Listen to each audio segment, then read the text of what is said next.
बहुत ही अनफॉर्चुनेट खबर हमको मिली है इस वक्त, जो हम हमारे व्यूअर्स के साथ भी शेयर कर रहे हैं। हमें बताया जा रहा है कि टोटल ऑफ 7 न्यूबॉर्न बेबीज़ की जो है वो मृत्यु हो गई है। 5 अदर्स जो है वो करंटली हॉस्पिटलाइज्ड हैं।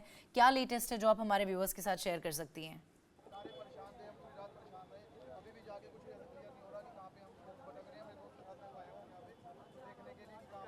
देखिए, सबसे पहले तो मैं उस बेबी केयर सेंटर की आपको बिल्डिंग दिखाती हूँ। बिल्डिंग की स्थिति देखिए, 120 गज की ये बिल्डिंग है। मैं ये बिल्डिंग देखिए, बेबी केयर सेंटर सोचिए यहाँ चलता था, और इतनी पतली सी सकरी सी सीढ़ी आपको दिख रही होगी, बहुत ही पतली, जिससे एक सिंगल भी कोई उतरे तो देखिए कितना मुश्किल से उतर पाएगा। उसमें भी जब आग लगी, ब्लास्ट हुआ सिलेंडर में, तो ये देख रहे हैं वैन कैसे जलकर खाक हो गई है। अंदर सिलेंडर के बाद ब्लास्ट जब हुआ तो ये देखिए, ये जो फटकर सिलेंडर की क्या हालत हुई है, अलग हो गए। और इसका सिलेंडर फटकर दूर दूर तक गया। 4 सिलेंडर इसके फटे। एक बिल्कुल दूर है, 150 मीटर की दूरी पर बने आईटीआई सेंटर के अंदर गया, वहाँ पर भी आग लग गई। एक सिलेंडर फटा बिल्कुल बेबी केयर सेंटर के सामने गया, और एक सिलेंडर फटकर बेबी केयर सेंटर के राइट तरफ गया। तो इतना तेज धमाका था, 200 किलोमीटर तक आवाज़ गई इसकी। और जब धमाका हो रहा था तब बच्चे अंदर थे, तब भी सिलेंडर मैं आपको दिखा रही हूँ, ऑक्सीजन सिलेंडर हैं। तो लोगों ने ये सवाल खड़े किए, लोगों के आरोप है यहाँ के, कि ये इतने सिलेंडर क्या जाता था यहाँ पर, क्या होता था, क्यों रिफिलिंग का काम क्यों किया जा रहा था। और इतनी बड़ी संख्या में, जहाँ सिर्फ 12-14 बच्चे अगर केयर सेंटर में थे, तो इतना सिलेंडर की क्या ज़रूरत। अभी भी देखिए, इतनी बड़ी संख्या अगर दिख रही है तो सोचिए कितने सिलेंडर यहाँ पर होंगे। और जब आग शुरू हुई तो सिर्फ यही नहीं, बल्कि आसपास की बिल्डिंग्स को भी चपेट में ले लिया। और जो लोग यहाँ पर हमारे साथ जो खड़े हुए हैं, भगत सिंह सेवा दल के जो लोग, उनका कहना इतनी तेज आवाज़ थी कि दूर दूर तक धमाके की आवाज़ गई। लोग घरों से बाहर निकल आए डर के मारे कि हुआ क्या है। और यहाँ पर जब आग लगी, सिलेंडर फट रहे, तो उस वक्त भी बच्चे अंदर थे, और बच्चों को निकालने के लिए जब आप यहाँ पर पहुँचे तब क्या स्थिति थी? जब हम पहुंचे, फायर ब्रिगेड आ चुकी थी। फायर ब्रिगेड देखिए, हर डिपार्टमेंट अपना काम कर रहा था। फायर ब्रिगेड आग बुझा रही थी, पुलिस लॉ एंड ऑर्डर को देखी, यही देखेगी। मेरा चूंकि एम्बुलेंस का सर्विस है 35 साल से, तो मेरा फर्ज बनता था कि वो बच्चे कहाँ हैं। तो हमने आगे से घुसने का प्रयास किया, तो आगे तो बाउंडर बना हुआ था, तो हम पीछे से गए जहाँ मेरे दोस्त मौजूद थे। शीशे तोड़ चुके थे हम लोग, शीशों से घुस के अंदर से एक एक करके बच्चों को निकाला, कपड़ों में लपेट के। वो 12 बच्चे थे।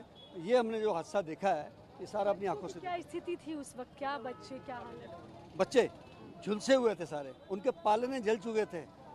पालने उनके किसी के पाइप लगे हैं, किसी की ऑक्सीजन लगी है, किसी का सीने। पहले को उनको हटाना बड़ा मुश्किल काम था कि ऐसा ना हो बचाते बचाते बच्चा हाथ से निकल जाए, लेकिन परमात्मा ने हमें शक्ति दी, तो काम हुआ। इतनी सी खिड़की में से निकाला है हमने, आपको पीछे से देखेंगे आप। रास्ते इतनी पतली सीढ़ी है, वहाँ से तो जाने की मतलब ही नहीं है।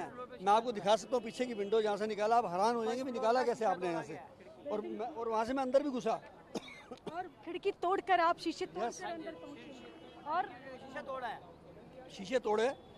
वहाँ तक पहले 3 लोग बाहर खड़े रहे, अंदर से बच्चा लेके आते थे, पकड़ाते थे, या फिर बच्चे को नीचे पकड़ाते थे। फेंक नहीं सकते ना बच्चे को, एक चैन बना ली, ह्यूमन चैन बनी एक। लोगों ने बहुत मदद करी, इसमें कोई दो राय नहीं। और साथ के साथ हॉस्पिटल जाते रहे, कहीं भी 1 मिनट खराब नहीं किया। हमने अपनी 2-3 एम्बुलेंस यहाँ लगा दी थी। जब ब्लास्ट हुआ था बच्चे अंदर थे, जब धमाके हो रहे थे, सिलेंडर फट रहे थे, बच्चे अंदर? बिल्कुल, बच्चे अंदर थे, स्टाफ अंदर था, लेकिन सब भाग गए स्टाफ वाले। 2 नर्सें वहाँ आई हॉस्पिटल में, उसके बाद रही वो, लेकिन पहले इसके बाद कोई नहीं था। कोई इसका मालिक नहीं था, कोई यहाँ सिक्योरिटी गार्ड नहीं था। सबसे बड़ी बात है, हॉस्पिटल आगे से शुरू होता है, सीढ़ियाँ पीछे जाके हैं, और पीछे से कोई एग्जिट पॉइंट भी नहीं है। मतलब कुल मिला के बूचड़खाना बना रखा था इन्होंने। फायर सेफ्टी नॉर्म्स की धज्जियाँ उड़ रही। दूर दूर की बात है। पहली बात तो 125 गज में ऐसा खुल नहीं सकता। दूसरी बात, ये एक्सप्लोजिव का काम तो कर ही नहीं सकते बिल्कुल। तो देखिए, इनका ये कहना है कि फायर सेफ्टी नॉर्म्स का तो कोई मतलब ही नहीं यहाँ पर।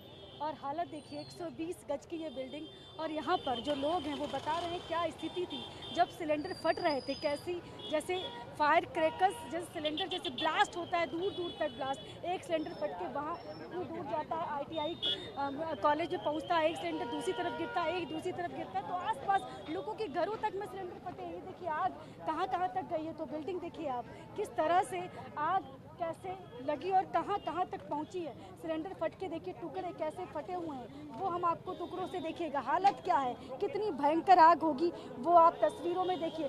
तो बहुत अफसोसजनक उन परिवारों के लिए है, उन न्यू बॉर्न बेबीज़ के लिए जो बेचारे अब नहीं बचे।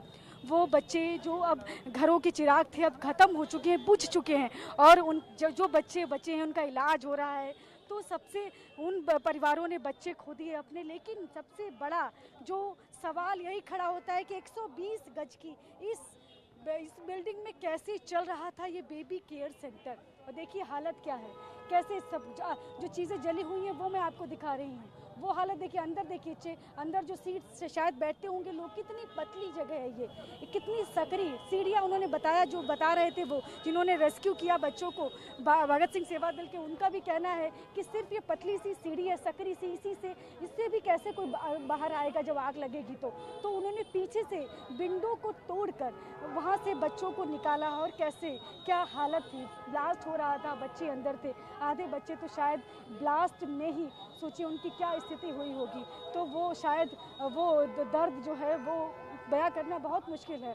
वो न्यू बॉर्न बेबीज़ अब नहीं रहे। ये केयर सेंटर कितनी बड़ी लापरवाही है।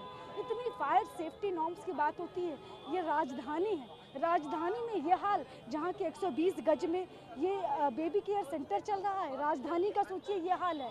वो मैं दिखा रही हूँ आपको। तो सबसे बड़ा सवाल उठता है यहाँ के ओनर पर, और सवाल उठता है एडमिनिस्ट्रेशन पर कि वो क्या करता है। जब ये केयर सेंटर खुला होगा तो क्या एनओसी ली गई होगी, क्या फायर की एनओसी ली गई थी, सबसे बड़े सवाल यही हैं। तो सब जिम्मेदार भी यही हैं। कहीं ना कहीं ये इतने बड़े बच्चों का, कहीं ना कहीं एक तरह से ये कह सकते हैं, इनके ऊपर इतने सारे बच्चों को मारने का मुकदमा जरूर चलना चाहिए, इनको सख्त सजा होनी चाहिए। इस तरह की मांग भी लोग यहाँ के कर रहे हैं कि 6 बच्चे 7 बच्चे जो अब नहीं बचे, सुबह तक एक बच्चा क्रिटिकल स्थिति में था, 7वां, जो कि अब वो भी नहीं बचा। और वो हाल मैं दिखा रही हूँ कैसे आग के बाद क्या स्थिति हुई। तो हम यहाँ पर लोगों से लगातार बात कर रहे हैं, और लोगों ने हमको क्या क्या बताया वो हम आपको बता रहे हैं कि जब ब्लास्ट हो रहा था तब क्या स्थिति थी। तो ये बेबी केयर सेंटर, और जो फैमिलीज़ यहाँ थी, जो बच्चे यहाँ थे, अब आप सवाल खड़ा होता है उन बच्चों की क्या स्थिति है, फैमिलीज़ कहाँ है।